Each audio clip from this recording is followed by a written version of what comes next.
The apex decision crucible was built to force impossible sacrifices.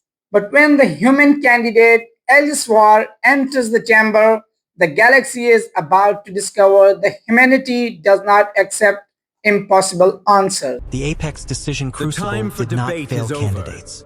It exposed them. The fate of our That was the galaxy phrase rests carved with in your 16 decision. languages above the tribunal chamber, glowing in cold silver across a ceiling so high that entire patrol ships could have hovered beneath it without scraping the light. For 3 centuries, the greatest minds of the civilized galaxy had entered that chamber believing they were being tested, only to discover that the Crucible was not interested in what they knew. It wanted to know what they became when every answer killed someone. So when the human walked in, the judges prepared their sympathy in advance. His name was Elias Var, and according to the file projected before the tribunal, he was not exceptional. His academy scores were stable but unimpressive. His strategic modeling record was inconsistent. His psychological profile contained several human-specific warnings the tribunal had never fully understood, including refuses terminal assumptions, shows distress under preventable loss, and one note from a Terran instructor that simply read, "Do not mistake silence for surrender." The judges dismissed that last warning as cultural poetry. Most species had poetry. Very little of it survived contact with mathematics. Elias stood alone at the center of the chamber while 7 alien arbiters watched from their elevated crescent thrones.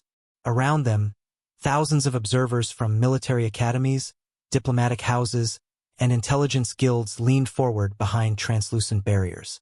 They had come to witness humanity's first official attempt at the Crucible, and many of them had come for the same private reason. They wanted to see whether the rumors were true. They wanted to know if humans were truly dangerous thinkers, or merely loud survivors wrapped in myth. The simulation ignited without ceremony.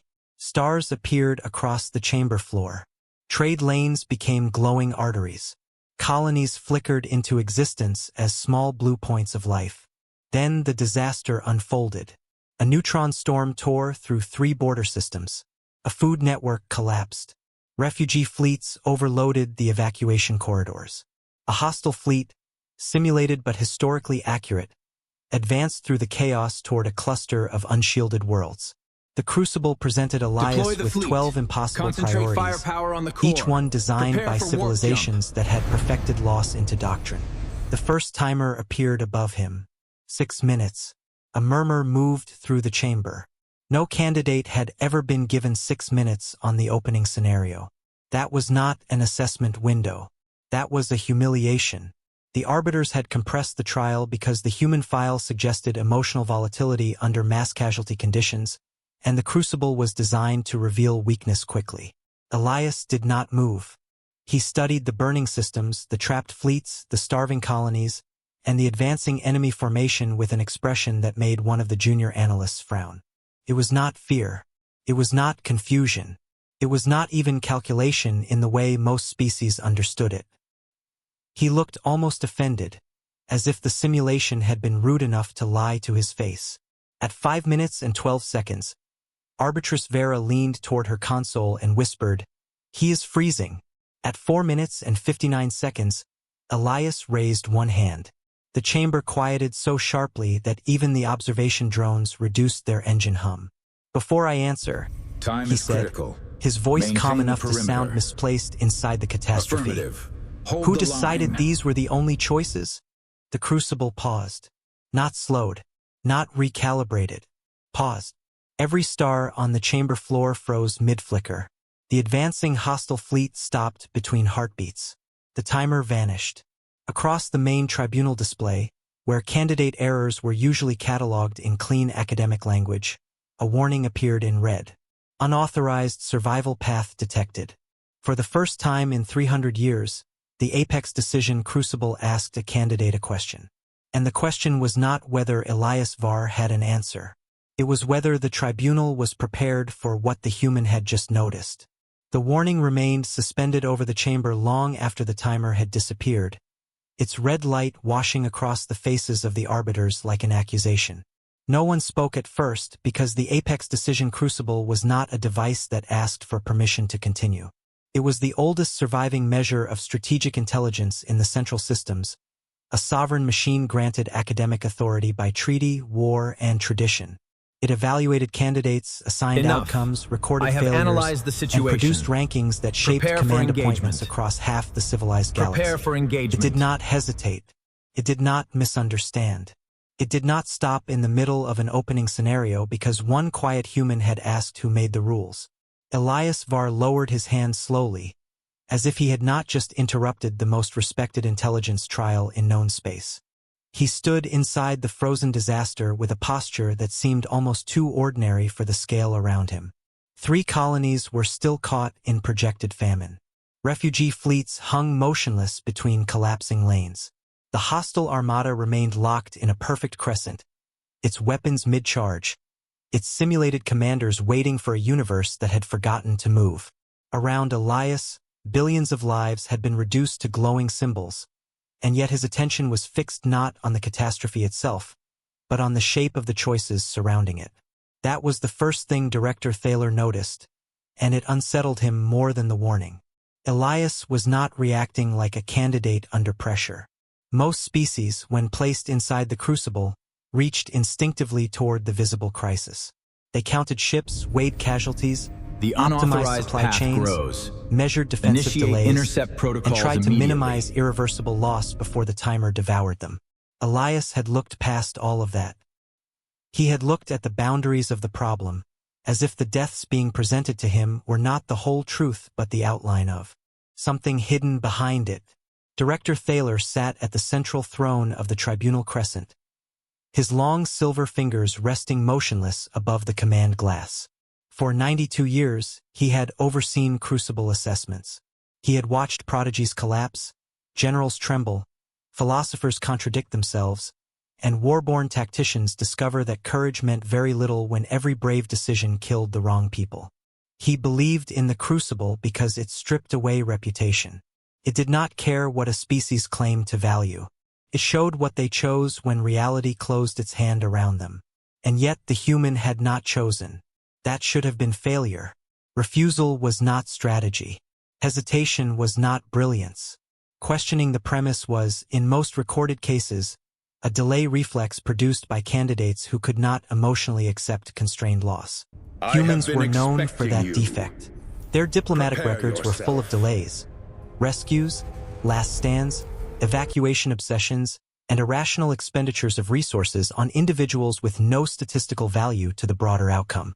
Several tribunal scholars had privately predicted that humanity's first crucible candidate would break not because he lacked intelligence, but because he would attempt to save too many lives. Thaler had agreed with them. The human file supported it. Elias Var was not humanity's most decorated strategic mind. He had not been selected from a military dynasty or a predictive mathematics order. His academic record showed competence, inconsistency, and strange bursts of performance under crisis simulations followed by ordinary results in controlled examinations. His instructors had described him with words that irritated evaluation boards: intuitive, stubborn, adaptive, difficult to rank. One Terran report claimed he had once failed a tactical exercise by abandoning the assigned victory condition to evacuate a civilian zone the simulation had classified as expendable. When asked why, Elias had reportedly answered that any test requiring him to ignore a solvable death was testing obedience, lacks fundamental not causality. judgment. Thaler had considered that answer sentimental. Now the crucible itself had frozen around him. A secondary console chimed beside Arbitress Vera, and her lower eyes narrowed as she read the machine's internal response. The candidate has triggered an unauthorized classification branch, she said, each word measured to keep alarm from entering the public record. The system is attempting to determine whether his inquiry constitutes evasion, invalid challenge, or alternate path recognition. A ripple moved through the observers. Alternate path recognition was not supposed to appear in the opening phase. It belonged to advanced scenarios where hidden variables existed by design, and even then only 12 candidates in 3 centuries had triggered it before the midpoint. Elias had done it before making a single move. "Resume the trial," Thaler ordered. The command glass accepted his authority, but the crucible did not immediately obey. The red warning dimmed, vanished, returned in smaller form beside the frozen star map, then unfolded a new prompt across the chamber floor. Candidate must define challenge to constraint validity. The readings from Sector observers 7 are erupted critical. into whispers. We need to divert A all few available stood. power The immediately. Academy recorders Understood. shifted Diverting focus now. from the simulated war to Elias's face. Somewhere in the upper gallery, an Intelligence Guild envoy began transmitting emergency commentary to a private channel. The tribunal guards did not move, but their armor fields brightened by one defensive shade. Elias glanced at the new prompt, then at the disaster map. His expression changed for the first time. Not fear, not pride, something quieter and more dangerous. Recognition. You built the scenario backward, he said. The words landed badly. Arbitress Vera's crest flared. Candidate will address the crucible with procedural respect. I am, Elias replied, still calm. That is why I am telling it the problem is backward. Thaler felt the first sharp edge of irritation cut through his unease. Explain. Elias stepped toward the nearest projected colony, and the light of 200 million simulated lives shimmered across his uniform. The trial asks which population should be sacrificed to preserve the command structure, the food network, or the defensive line. Every presented option assumes collapse has already claimed the system, and the candidate's role is to choose the cleanest amputation. That is the nature of crisis command, Vera said. Not all losses can be prevented. No, Elias said, and the softness of the word made the chamber lean closer.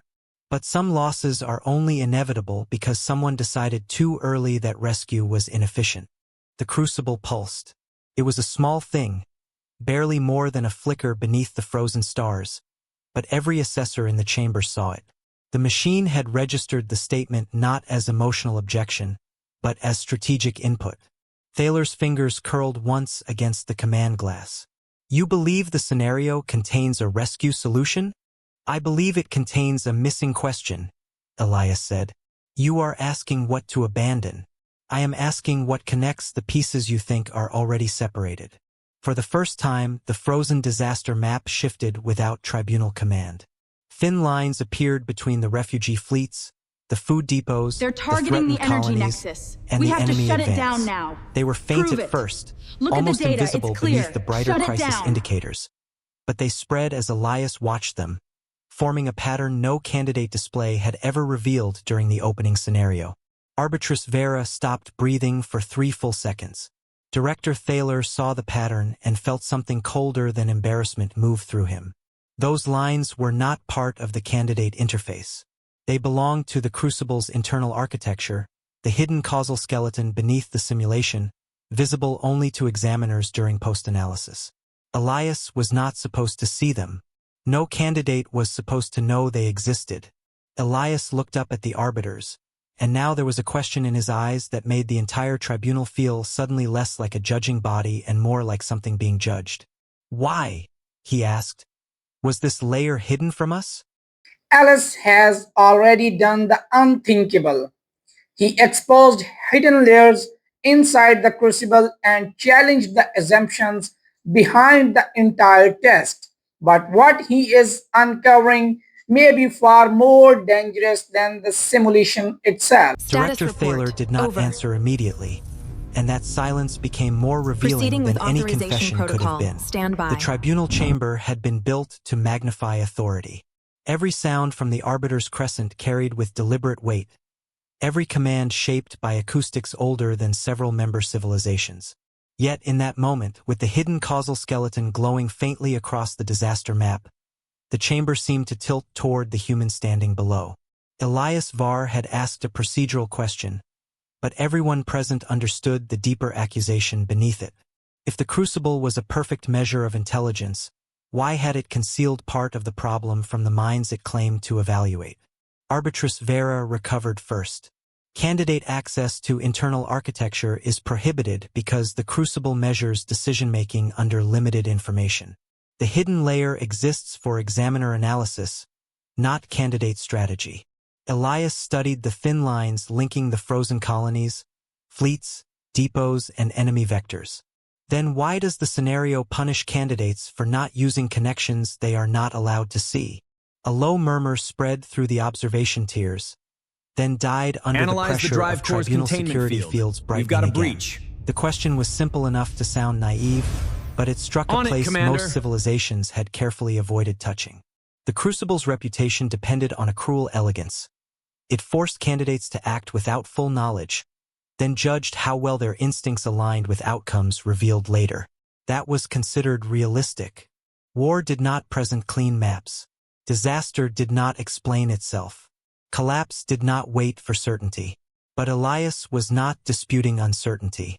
He was asking why the test had mistaken hidden information for unavoidable truth. Thaler leaned forward. "You are not here to critique the examination. You are here to respond to crisis." "That is what I am doing," Elias said. "A crisis is not only the visible damage. It is also the system of assumptions deciding what counts as possible." The crucible pulsed again, stronger this time. Several of the faint lines brightened, then rearranged themselves into branching routes. The machine's voice, normally reserved for final scoring, emerged through the chamber with a tonal flatness that made the observers go still. The breach is Statement originating from classified Sector as strategic reframing. Route Candidate all may available proceed data streams under to the monitor primary deviation. terminal now. Vera turned sharply toward the central console. "Override that permission." The console rejected her input. That was when the unease became fear. The Apex Decision Crucible had safeguards against candidate manipulation, examiner bias, external interference, and diplomatic pressure. It could be paused, reviewed, and terminated under emergency authority, but it could not be forced to ignore a valid strategic branch once its own architecture recognized one. That had been part of its design from the beginning, a protection against political corruption. No one had considered the possibility that a candidate might trigger that protection against the tribunal itself. Elias did not smile. He did not celebrate. He looked almost more focused, as if permission from the greatest machine in the galaxy mattered less to him than the lives still suspended in its false catastrophe. He walked through the holographic star map, and the projected systems bent around his body in ribbons of blue and amber light. He pointed first to the refugee fleets trapped in the evacuation corridor. "You categorized these as a burden on the food No. network," he said. "But their It ships can't be. still have functional fabrication be. units." Vera's eyes narrowed. "Insufficient output to sustain their own population. Alone, yes." Elias moved his hand to the damaged trade lanes. "But not if they are converted into distributed repair nodes instead of passive evacuees." One of the military observers in the upper tier leaned forward so fast his rank mantle snapped against the barrier.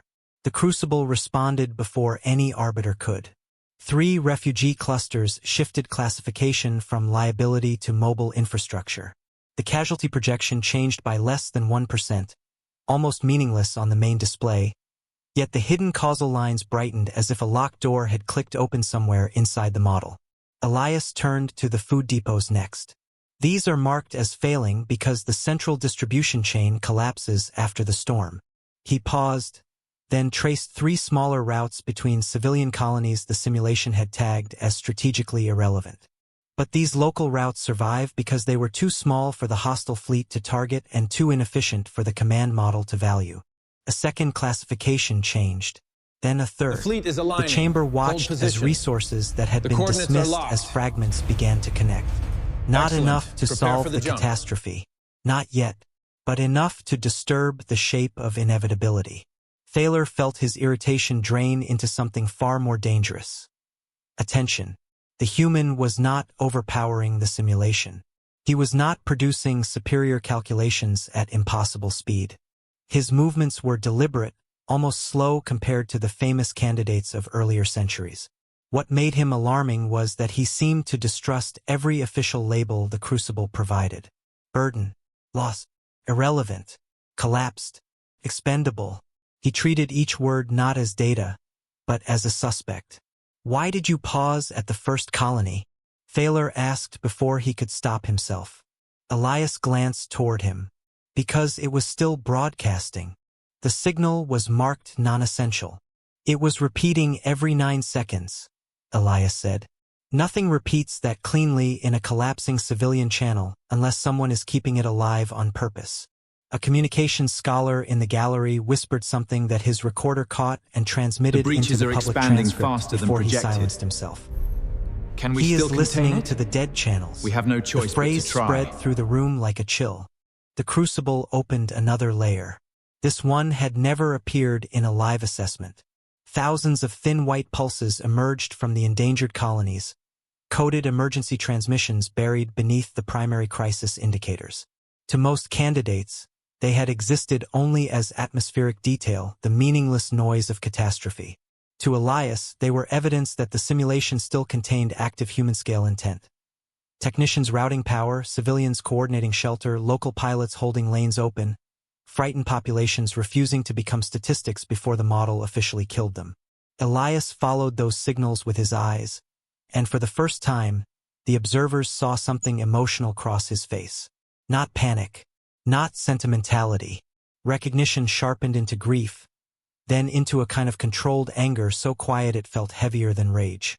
"You called them lost," he said. No one answered. "They are still acting." The crucible's casualty projections stuttered. Vera stood from her throne. "The candidate is anthropomorphizing simulation artifacts." "No," Elias said, and this time his voice carried enough force to cut across the chamber. "I am refusing to erase agency just because your model already wrote their ending." The hidden white pulses multiplied. More local routes appeared. More classifications destabilized. The hostile fleet, frozen until now, adjusted its formation in response to the unexpected survival activity, which meant the simulation was no longer replaying its standard opening catastrophe. It was adapting around the humans' refusal to accept the first layer of truth. Thaler stared at the evolving map and understood with a sudden cold certainty that Elias had not found a shortcut through the crucible. He had found a wound in it. Every species before him had accepted the exam's language as reality and competed to make the least terrible choice inside it. The human was doing something else entirely. He was rescuing possibilities the test had buried before the trial began. Then the chamber lights dimmed. The crucible's voice returned, quieter than before. Refugee Warning. status. Candidate Critical. deviation has Warning. activated Gravity archive shear. scenario Route material. invalid. A new star appeared beyond the border systems. Then another. Then hundreds. Not simulated colonies this time. Not training data. Old war markers bloomed across the floor in a color no living candidate had ever seen inside the opening phase. Director Thaler rose from his throne as the first classified seal broke open on the central display. Elias looked at the spreading war map, and his face went still. Because whatever the crucible had just awakened, the human recognized it. The first seal shattered across the central display with a sound like glass breaking underwater, and every official transcript drone in the tribunal chamber went dark at once. The observers reacted before the arbiters did. Military delegates rose from their seats. Intelligence envoys clamped their hands over private transmitters that had already lost signal. Academy officials began issuing silent commands to assistants whose consoles no longer responded. What had been an examination chamber seconds earlier became something colder, tighter, and far more dangerous, because everyone understood the same impossible fact at once. The crucible had opened a memory it was not supposed to contain during a live assessment. Director Thaler extended one hand toward the command glass. "Suspend simulation." The command failed. He tried again, this time using emergency authority reserved for cognitive harm, candidate seizure, or hostile system intrusion. The glass flashed once, accepted his identity, and returned a message no examiner in 3 centuries had ever seen. Suspension denied. Candidate triggered continuity chain active. Arbitress Vera's voice sharpened with open alarm. "That is not a recognized assessment state." "It is now," Elias said. The words were quiet, but they landed with such unnatural certainty that the nearest guards turned toward him instead of the failing consoles. He had not moved from the center of the chamber. The old war markers were spreading around his feet, red and black points bleeding into the frozen disaster map. They formed no familiar military pattern, no known Dominion campaign, no academy training scenario. They appeared in clusters around evacuation lanes, civilian habitats, broken moons, and isolated colonies too small to have mattered in grand strategic archives. Yet Elias watched them as if they were not abstract records but remembered scars. Thaler saw that recognition and felt the ground of the tribunal shift again. "Candidate Var," he said carefully, "identify what you are seeing." Elias did not answer immediately. His eyes followed a chain of war markers extending from the border systems toward a dead region beyond the mapped corridor. The hostile fleet projection adjusted again, its simulated vessels turning away from the original target clusters toward the newly revealed signals. The trial was no longer presenting an extinction crisis. It was merging one with something buried underneath it. Finally, Elias spoke. "This is not your war." The chamber became silent. Vera's crest tightened flat against her skull. "Explain that statement." Elias pointed to the first red-black cluster. "These markers are not Dominion-era. The evacuation codes are Terran-adjacent, but older than current Alliance protocol. The distress spacing is wrong for your fleet doctrine, and the civilian routing pattern is human." A defense scholar in the gallery whispered, "Impossible." This time, no transcript drone recorded him, but enough people heard. Thaler's inner lids narrowed. Humanity has never submitted military disaster archives to the Crucible. "No," Elias said, "but someone fed it our shadows." The accusation struck harder than if he had shouted. The Crucible was supposed to be neutral, its scenario banks drawn from approved historical records, anonymized conflicts, and theoretical collapse models. If human disaster data existed inside it without consent, then the tribunal had not merely underestimated humanity. It had studied them in secret. Vera moved first to contain the damage. "Candidate is speculating under stress." Elias looked at her then, and the calm in him changed. It did not become anger exactly. It became restraint, the terrible kind used by people who had learned that shouting wastes time when something precious is still in danger. "I know that route," he said. "Not from history class. From a memorial wall." The old war markers brightened. A new layer unfolded beneath the map, and the tribunal chamber filled with ghost signals. Broken civilian ships transmitted evacuation requests. Automated beacons repeated names of missing children. Medical carriers asked for corridor clearance. Supply barges with no weapons altered course toward worlds that the model had labeled unsalvageable. Every signal was filtered, fragmented, stripped of full identity by centuries of data corruption or deliberate removal, but the emotional shape of it remained unbearable. These were not clean strategic variables. These were people reaching for one another in the dark. Several observers looked away. Elias did not. Thaler watched him and understood, with a discomfort he could not name, that the human was absorbing the horror without surrendering to it. Most candidates broke when a simulation became personal. They overcommit, narrowed their vision, made sentimental errors, and drowned in local loss. Elias did not shrink the map around his grief. The grief seemed to widen him. It sharpened his attention until every ignored signal became another thread he refused to let vanish. The Crucible's voice emerged again. Archived material integrated. Scenario difficulty recalibrated. Ethical load increased by 47%. Strategic contradiction expanded. The hostile fleet resumed movement. Only this time it was not following the old exam script. Its ships accelerated toward the refugee lanes. Elias had begun converting into repair nodes. The food depots he had reclassified as distributive anchors flickered under new threat indicators. Civilian routes that had seemed too small to matter suddenly became targets. The Crucible was no longer testing whether Elias could find hidden possibilities. It was testing whether those possibilities could survive once the enemy noticed them. Vera seized on the shift. "There. The candidate's deviation has worsened the crisis. By revealing non-standard dependencies, he has increased hostile response complexity." "No," Elias said. "The enemy adapted because the people I found became relevant again. And that makes them vulnerable. That makes them alive." The exchange passed through the chamber like a blade drawn slowly from its sheath.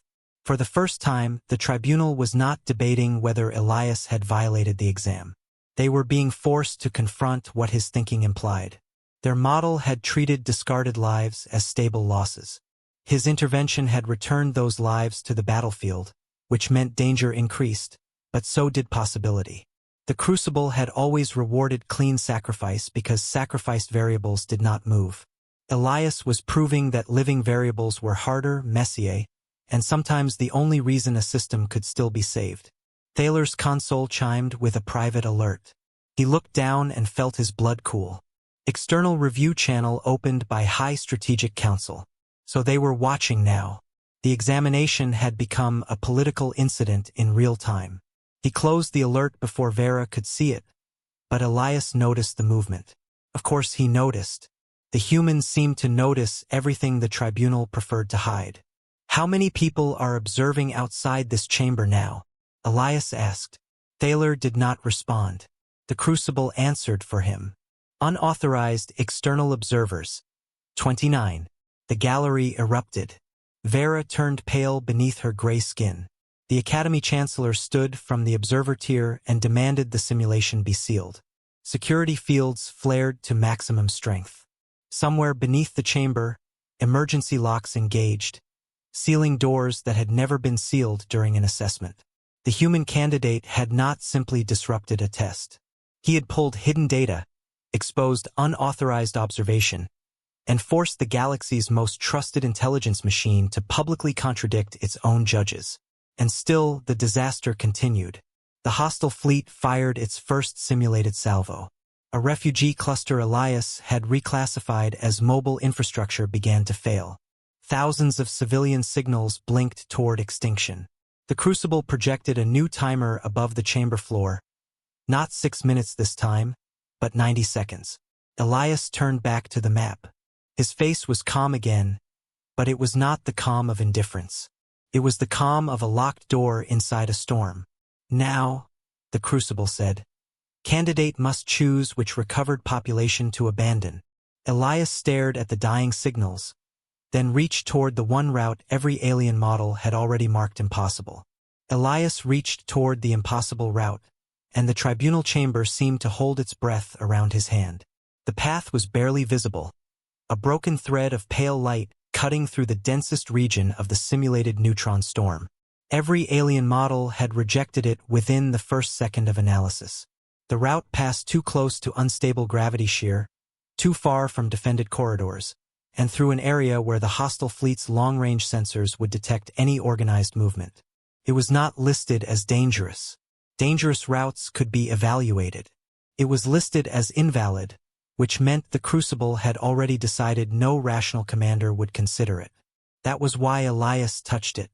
The moment his fingers crossed the projection, the chamber floor darkened beneath him. The colony markers dimmed. The refugee signals thinned into desperate static. Above the map, the Crucible displayed a cascade of objections in precise crimson text, each one more severe than the last. Insufficient fuel. Insufficient shielding. Insufficient coordination bandwidth. Insufficient military cover. Insufficient survival probability. The final assessment arrived without hesitation. Proposed action results in systemic failure. Arbitress Vera's voice carried across the chamber with controlled triumph. The Crucible has rejected your path. No, Elias said. It rejected the version of the path where everyone waits for command permission. The words did not register at first. Even Director Thaler needed a moment to understand that Elias was no longer speaking about fleets as obedient units on a board. He was speaking about the civilian signals, the local pilots, the damaged barges, the scattered stations, and the populations the Crucible had treated as burdens until he forced it to admit they were still acting. Elias was not trying to move one rescue fleet through an impossible corridor. He was trying to turn the entire collapsing system into the rescue fleet. The Crucible pulsed once, then recalculated. Vera stepped down from her throne, abandoning the elevated dignity of the Crescent. Candidate Var, you are attempting to assign strategic agency to untrained civilian fragments under active disaster conditions. That is not command. That is chaos. Elias did not look away from the dying signals. No. Chaos is what you call coordination before you understand the language. The chamber changed. It began with the smallest markers, the ones almost no one had been watching. Civilian mining tugs near the outer belt shifted from non-combatant debris to anchor mass. Agricultural haulers with damaged engines became emergency fuel relays. Medical carriers were rerouted, not away from danger, but into positions where their shield bleed could cover smaller craft for seconds at a time. Refugee ships that the model had counted only as mouths to feed became carriers of spare processors, fabrication feedstock, local maps, and human panic translated into motion. The casualty projection did not improve. It worsened. A hard sound moved through the observers as the estimated dead climbed by 12 million. Then 18. Then 23. Vera turned sharply toward Thaler, as if the rising numbers alone proved the human's failure. But Elias did not flinch. He watched the projection with visible pain, and that pain did not slow him. It made his next movements faster. Thaler saw the contradiction and felt the first crack in something he had believed for almost a century. The Crucible had trained generations to equate immediate loss reduction with superior judgment. It rewarded candidates who cut away doomed sectors quickly, who preserved strong structures, who chose clean survival over messy resistance. Elias was allowing the numbers to worsen because he was not optimizing for the next 30 seconds. He was building a system that could still recover after the first blow landed. The Crucible noticed. Evaluation conflict detected. Candidate deprioritizing immediate casualty minimization. Candidate prioritizing post-impact recovery capacity. A hush fell so deep that the static of the simulated distress calls became audible. Post-impact recovery capacity was not an unknown concept, but it was secondary in Crucible doctrine. The trial measured command under collapse, and collapse required decisive sacrifice. At least, that had been the foundation of every official interpretation since the machine was built. Elias had just exposed that foundation as a choice. Your exam assumes the highest intelligence is the ability to decide what dies first, he said, and this time his voice carried not just to the arbiters but to every hidden observer beyond the sealed chamber. That is why every option begins with abandonment. That is why every successful candidate learns to amputate the map. But humans did not survive by being the best species at choosing who to leave behind. We survived because someone always asked whether the door was really locked. The Crucible's red objections flickered. Elias dragged 3 refugee clusters into the storm corridor. Not through it yet. Around its teeth. He used the mining tugs as moving gravity anchors, not to stabilize the route completely, but to create brief windows of survivable passage. He rerouted food haulers into fuel shadows.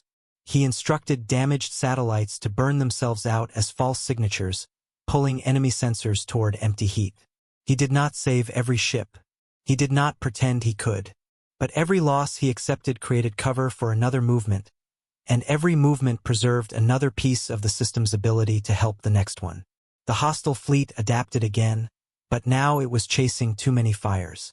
For the first time, its perfect crescent formation broke. The observers saw it before the arbiters did. A murmur rose, not of confusion, but awe. The enemy was still stronger. The disaster was still catastrophic. The casualty count was still horrifying. Yet the scenario no longer had the clean geometry of inevitable defeat. It had become ugly, unstable, alive. The very messiness Vera had condemned was now forcing the hostile model to spend strength in every direction at once. Director Thaler looked at the hidden causal skeleton glowing beneath the simulation and realized the human had done something worse than beat a scenario. He had revealed that the Crucible's definition of victory had always been narrow enough to look elegant. It measured who could preserve command order inside disaster, not who could awaken a broken system until it began saving itself. The machine's voice returned, slower now. Candidate solution does not fit approved success categories. Vera seized on that. Then reject it. The Crucible did not obey. New category required. The words appeared above Elias in white light, brighter than the warnings, brighter than the casualty projections, brighter than the old war seals still trembling at the edge of the map. They were not a score. They were not permission. They were an admission. Elias had forced the apex decision Crucible to invent room for a human answer. But then the old archived war markers flared black. Every civilian signal Elias had saved suddenly changed frequency. The distress calls merged into a single encrypted pattern, too structured to be random and too old to belong to the current simulation. Across the chamber floor, the impossible route opened wider, revealing not empty space beyond the storm, but a hidden destination buried inside the forbidden archive. Thaler's private console displayed one final sealed phrase before shutting itself down completely. Terran disaster record. Classified survival event incomplete. Elias stared at the phrase, and for the first time since the trial began, his calm cracked. That file, he whispered, was never supposed to leave Earth. The chamber heard Elias whisper, but the crucible heard something deeper than sound. It registered the shift in his breathing, the brief delay in his next movement, the sudden tightening of his hands as the forbidden Terran file unfolded beneath the simulated storm. Until that moment, he had been treating the trial like a broken crisis model, dangerous but solvable, biased but honest enough to expose its own seams. Now the map was no longer only a test. It had become evidence. Somewhere inside the most respected intelligence machine in the galaxy, buried beneath 3 centuries of academic authority, was a classified human survival record that Earth had never given away. Director Thaler saw the entire tribunal turn toward him without moving. He felt the weight of their questions before anyone spoke. How had the Crucible obtained Terran disaster data? Who had authorized its integration? Why had the file been marked incomplete? Most importantly, why did the human candidate recognize it with the expression of someone seeing a wound reopened in public? Arbitress Vera moved quickly, because institutions survive by naming danger before someone else does. Candidate emotional contamination detected. The assessment must be terminated. The Crucible answered before Thaler could. Termination denied. Active scenario has crossed into source origin validation. No one in the chamber knew what that meant, and the silence that followed was worse than panic. Thaler searched his console for procedural references, but half the interface remained locked behind a black Terran seal that should not have existed in Dominion systems. The other half showed the same impossible fact repeating through every layer of analysis. Elias had not merely discovered an alternate solution. His choices had awakened a dormant archive connected to humanity's own history, and the Crucible was now using him to complete it. Elias looked up at the arbiters, and the pain in his face had hardened into something cold and exact. "Where did you get this?" Thaler did not lie. For the first time in the session, he understood that an official answer would be less dangerous than a false one. "I do not know. That is not good enough." "No," Thaler said quietly. "It is not." The admission moved through the chamber like a fracture. It did not absolve him, but it changed the air. The central judge of the Apex Decision Crucible had just acknowledged ignorance in front of Academy leaders, military delegates, hidden council observers, and a human whose civilization had apparently been studied without consent. Vera stared at him as if he had betrayed the tribunal.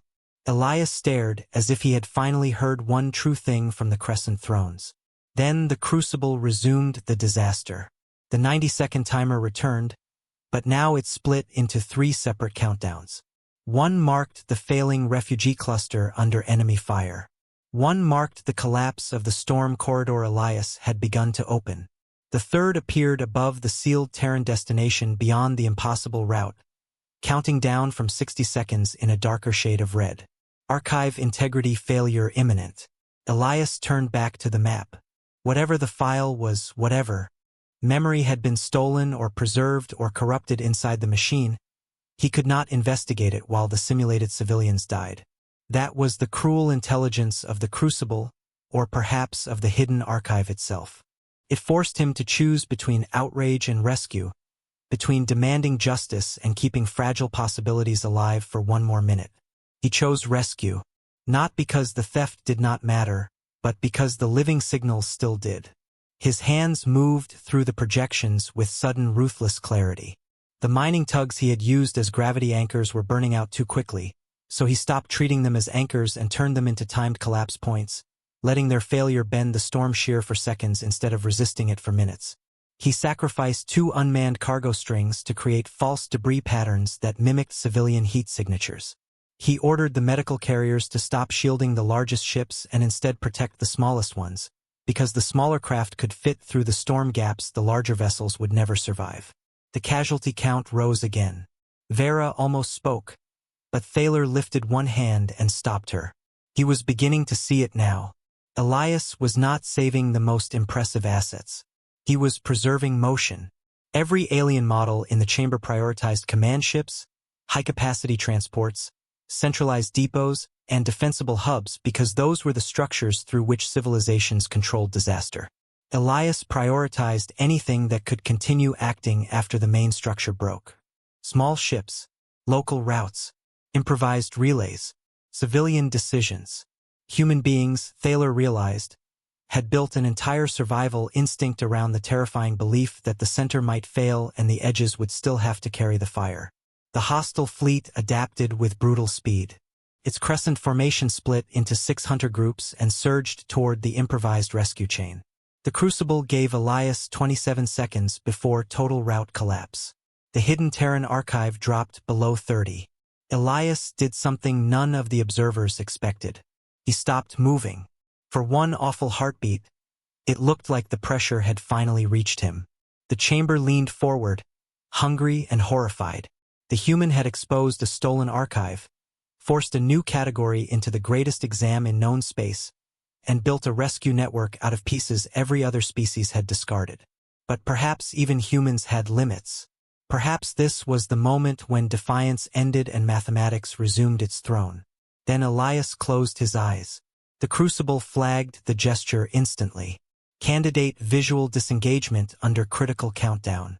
Vera whispered, "He is breaking." "No," Thaler said, before he understood why he believed it. Elias opened his eyes and looked not at the map, but at the rhythm of the blinking distress signals. The old Terran pattern was repeating beneath them, weaving through the civilian calls like a buried heartbeat. 9 pulses. Pause. 3 pulses. Pause. 12 pulses. It was not only a distress code. It was an instruction layer disguised as grief. His voice came low. They were not asking for rescue. The chamber froze around the sentence. Elias reached toward the hidden Terran destination and pulled the old signal across the active disaster map. The refugee ships responded first.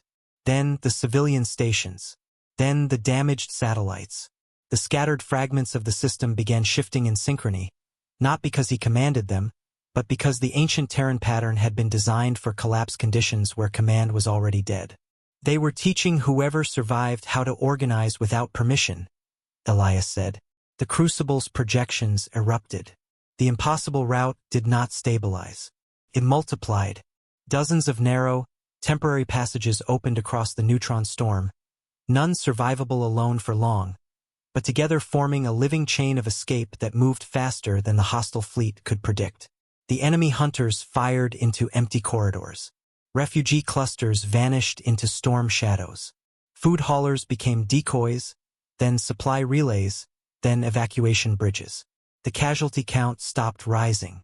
For the first time, it began to fall. A sound escaped the gallery, not applause, not speech, but the involuntary breath of thousands realizing they had just watched a dead human archive outthink a living galactic war model. Then the hidden Terran file opened completely. The chamber floor changed from stars to a single blue planet surrounded by fire, and every observer saw the label the Crucible had tried to bury. Earth Civilian Continuity Event. Final broadcast recovered. Elias went still, because the broadcast was addressed to him.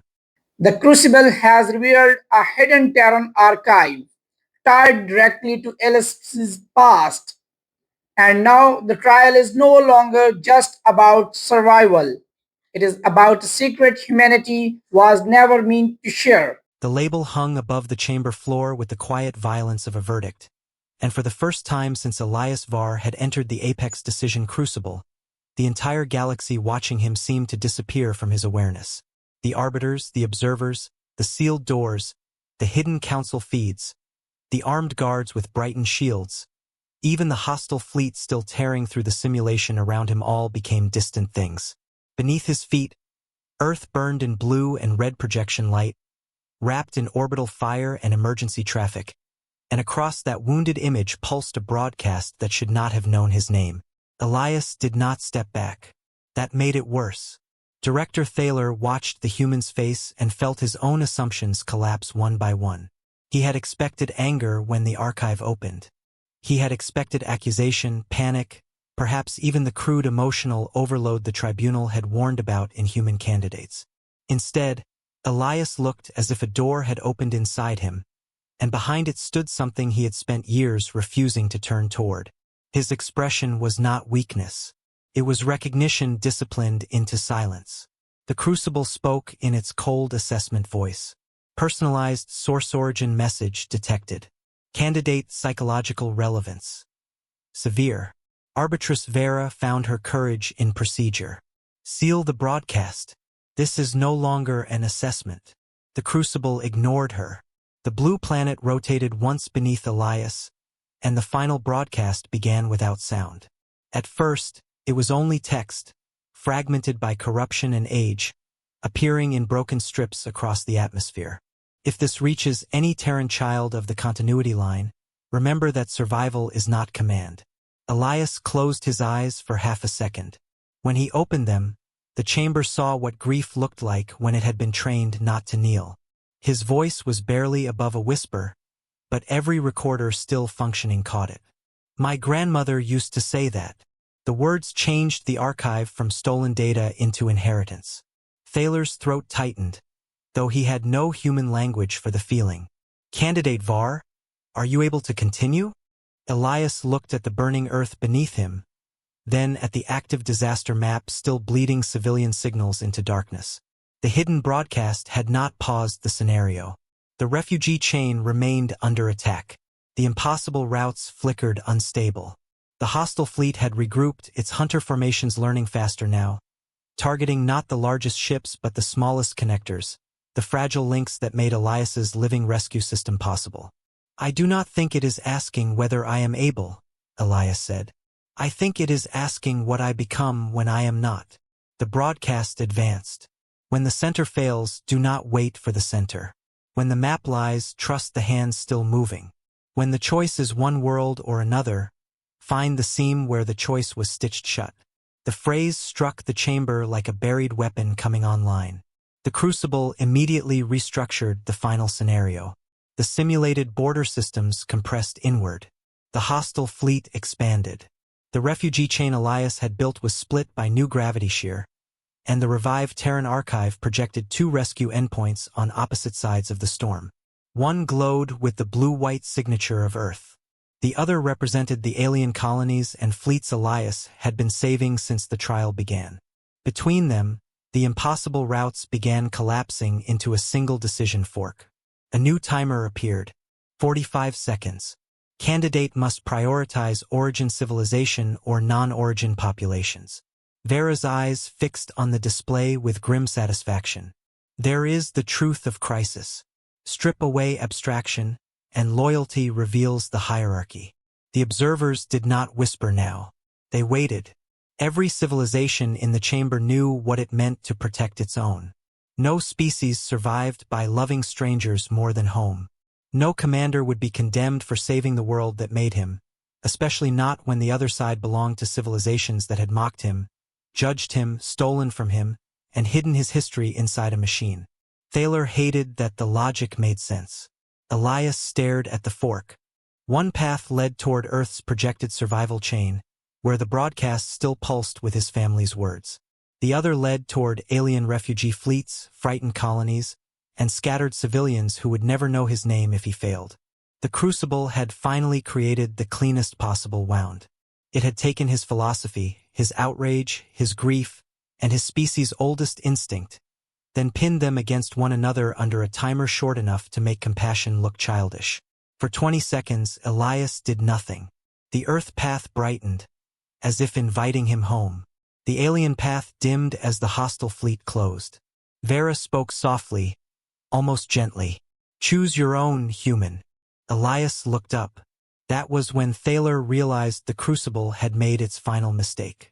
It had assumed his own was a location. Elias moved both hands at once. The chamber erupted in warning light. The crucible rejected the input, reinstated the fork, rejected it again, then began generating cascading error fields as Elias dragged the Earth route and the alien route toward the same collapsing seam. He was not choosing between them. He was forcing them to share failure. He linked Earth's continuity broadcast to the alien civilian signals, using the ancient Terran collapse protocol as a translation framework between populations that had never coordinated before. Human instructions became rhythm. Alien distress calls became timing. Refugee ships became relays. Earth's projected defense satellites became decoys for non-human evacuation lanes. The crucible screamed in text. Cross-priority contamination. Loyalty model invalidated. Sacrifice hierarchy unstable. Elias's hands shook now, not from fear, but from the strain of holding two dying systems inside one answer. His face had gone pale. The neural feedback lights around the chamber intensified as the crucible pushed harder, increasing ethical pressure, accelerating enemy adaptation, narrowing every route he opened. He was no longer simply solving. He was enduring the machine's insistence that reality must eventually become cruel enough for him to obey it. The hostile fleet fired on both endpoints. Earth burned brighter. The alien colonies began to vanish. Elias staggered one step, and thousands of observers rose as if one body. For the first time, they did not look entertained. They looked afraid for him. Thaler stepped down from his throne. Enough. Candidate released the scenario. Elias did not. The final broadcast flickered beneath him, and one last line appeared across the image of Earth. If you cannot save everyone, save the way everyone keeps saving. Elias exhaled. Then he did the one thing no crucible candidate had ever done at the breaking point. He removed himself from the victory model. He redirected every command priority, every rescue route, every remaining buffer away from candidate survival conditions and into the civilian continuity chain. His own protected assessment channel collapsed. The neural load surged directly through him as the crucible lost its safety filter. Alarms hammered the chamber. Guards moved. Thaler shouted an override that failed before it reached the glass. The impossible routes opened. Not one. Not two. Hundreds. Across the storm, Earth's old broadcast became a bridge. Alien colonies answered it. Refugee fleets repeated it. Damaged ships carried it forward until the entire collapsing map pulsed with a rhythm older than the tribunal and stronger than its rules. For one blazing second, the crucible showed survival probability rising from 0. Then Elias fell to one knee. The hostile fleet adjusted for a final strike, aiming at the single point where every rescue path converged. And the chamber understood, too late, that the point was Elias himself. The final strike crossed the storm corridor like a blade made of mathematics, clean, inevitable, and perfectly aimed at the kneeling human who had become the center of every surviving route. The crucible projected the result before the weapons arrived. Candidate collapse. Continuity chains severed. Refugee recovery failure. Earth origin path destabilized. Non-origin populations unrecoverable. It was the kind of final calculation the tribunal understood, merciless and elegant.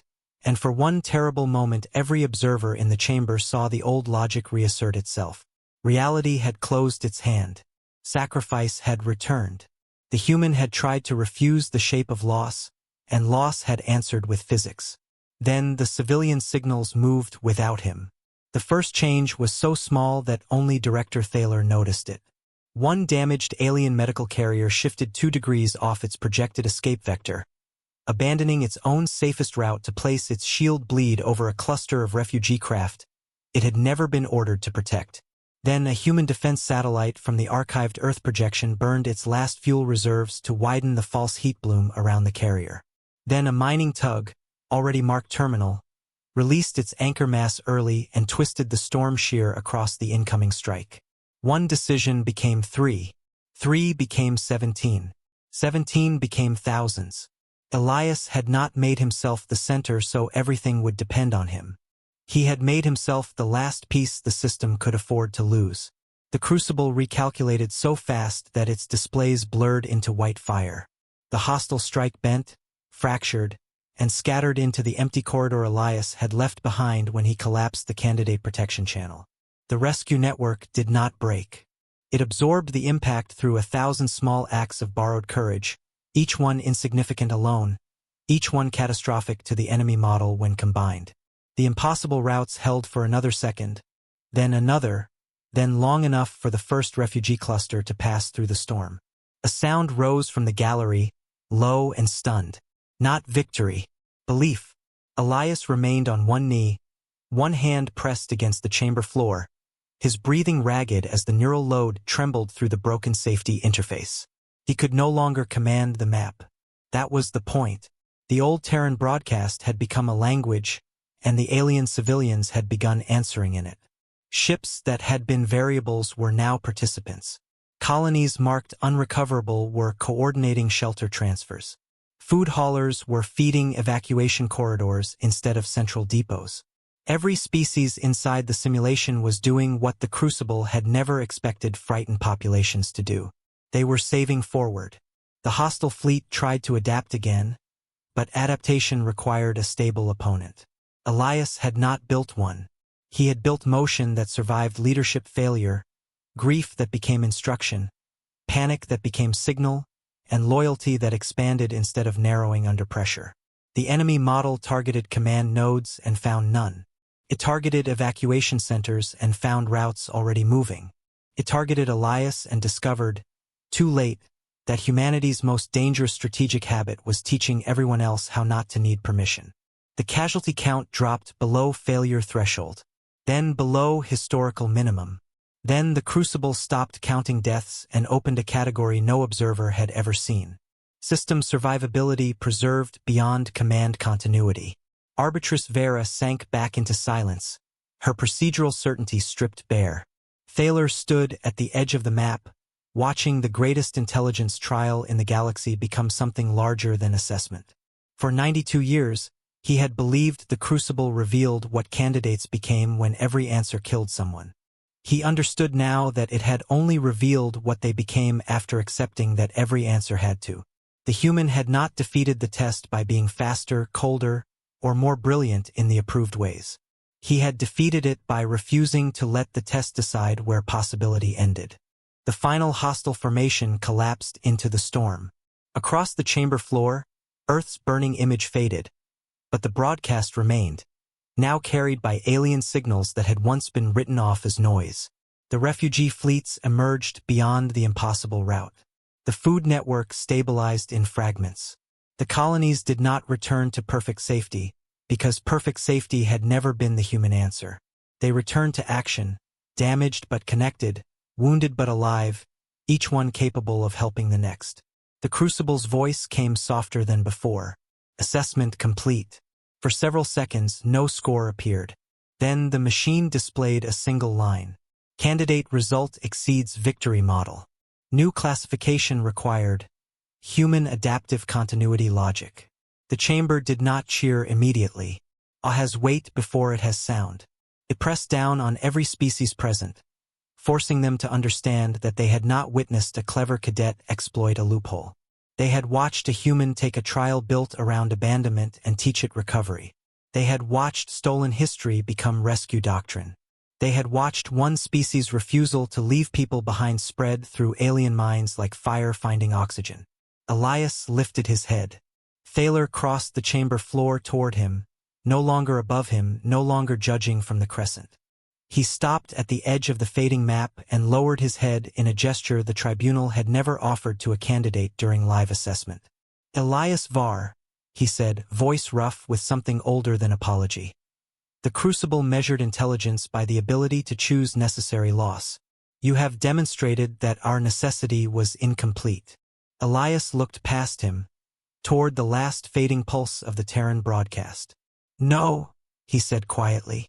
I demonstrated that someone always pays when powerful people call a choice impossible too early. Thaler accepted the wound of that answer because it was deserved. Behind them, the sealed chamber doors opened. Outside, the wider galaxy was already receiving fragments of what had happened, and no tribunal order could bury it now. The apex decision Crucible had not failed. It had evolved under human pressure. Its perfect categories had cracked, and through those cracks, every dismissed signal, Every doomed colony, every frightened civilian voice had become part of the answer. Elias tried to stand. His legs nearly failed. Before the guards could move, Arbitress Vera stepped down from her throne and offered him her hand. The gesture stunned the chamber more than the score. Elias looked at it, then took it. In the observation tiers, thousands of alien officers, scholars, diplomats, and commanders watched the human rise with help from one of the judges who had wanted him disqualified. That image would travel farther than the official report. It would outlive the scandal of the stolen archive, the council inquiry, the rewritten scoring system, and the political storm waiting beyond the tribunal walls. It would become the moment the galaxy understood that humanity's dominance was not rooted in conquest or cruelty or superior machines. It was rooted in a terrifying, radiant refusal. The refusal to accept abandoned people as solved equations. The refusal to confuse order with survival. The refusal to let an impossible choice remain unchallenged simply because ancient powers had built a throne around it. As Elias stepped away from the dying projection, the Crucible issued one final update to every connected academic authority in the central systems. Future assessments must include human origin recovery logic. Then, after a pause long enough for the entire chamber to feel like history holding its breath, the machine added a second line. Warning. Current models may underestimate average Terran candidates. Alice War changed the Crucible forever. He proved that humanity's greatest strength is not choosing who to abandon. It is refusing to stop searching for another way.